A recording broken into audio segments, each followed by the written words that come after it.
Bom dia a todos, meu nome é Letícia Crócoli, eu sou orientanda do Dr. Hermano Tavares e da doutoranda Raquel Beck.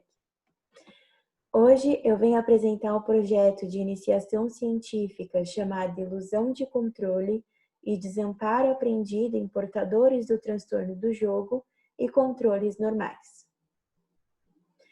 Bom, o transtorno do jogo pode ser definido como fracasso em resistir ao ato de apostar. Esse transtorno vem sendo relacionado ao desenvolvimento de uma dependência comportamental, onde o indivíduo valoriza o jogo em detrimento de todas as outras esferas da sua vida. Alguns estudos anteriores mostram que este fator vem sendo associado a um condicionamento baseado no reforço positivo e em distorções cognitivas, demonstrando, por meio de testes curtos de análise, resposta e consequência, que os indivíduos tendem a manter o seu comportamento mesmo na ausência de feedback, desenvolvendo então o que a gente chama de ilusão de controle. Nessa perspectiva, o transtorno do jogo pode ser interpretado de forma semelhante aos testes curtos de análise de resposta e consequência, já que existe ali uma falha em perceber a relação entre a resposta e a consequência fornecida pela mesma. Dessa forma, considerando os dados apresentados, o nosso objetivo nesse estudo foi comparar o desempenho de jogadores e controles em um teste curto de análise e resposta em consequência elaborado em duas versões, uma versão com solução, uma versão sem solução, porém ambas sem feedback de erro. Para que seja possível verificar o desenvolvimento da ilusão de controle, desamparo aprendido e variáveis afetivas, comportamentais e cognitivas. Para isso, a nossa amostra foi composta por 40 pessoas, sendo 20 jogadores e 20 controles, que foram pareados por sexo, idade e grau de instrução. Os dois grupos foram submetidos a um teste curto de análise e resposta em consequência. E esse teste computadorizado, além de não possuir feedback de erro, também produzia um ruído aversivo, que na versão com solução só poderia ser interrompido por meio de uma digitação da senha pré-estabelecida pelos pesquisadores. E na versão sem solução, esse ruído aversivo era interrompido automaticamente, independente da resposta fornecida pelo participante.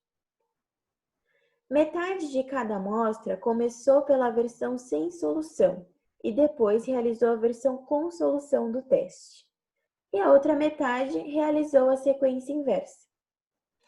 Após a realização dos testes computadorizados, os participantes responderam ao questionário físico para que fosse possível analisar as variáveis afetivas, comportamentais e cognitivas. As variáveis comportamentais, além de contarem com esse questionário físico, também puderam ser analisadas por meio do registro computadorizado da digitação desses participantes durante a realização dos testes. Como resultado da comparação entre testes, foi possível verificar que na versão sem solução, os participantes tiveram maiores índices de digitação.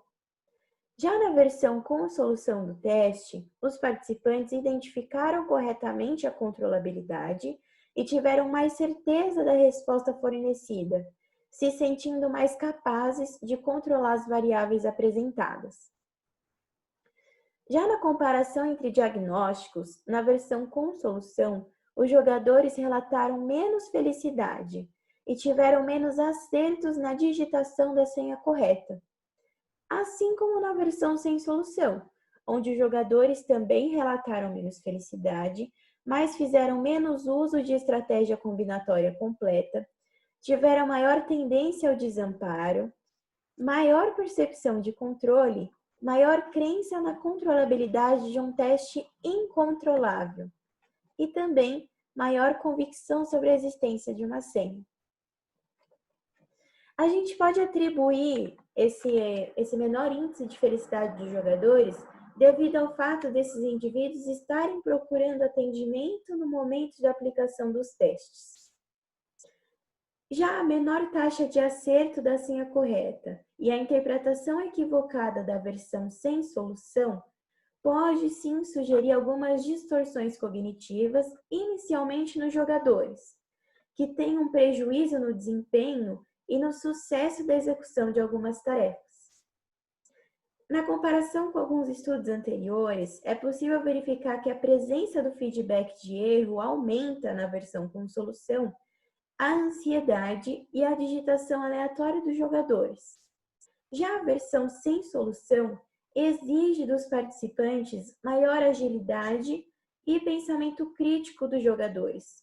E considerando que eles estão sem nenhum tipo de feedback de erro, eles passam a usar os mesmos recursos cognitivos utilizados durante as apostas, o que leva a uma interpretação equivocada dos testes.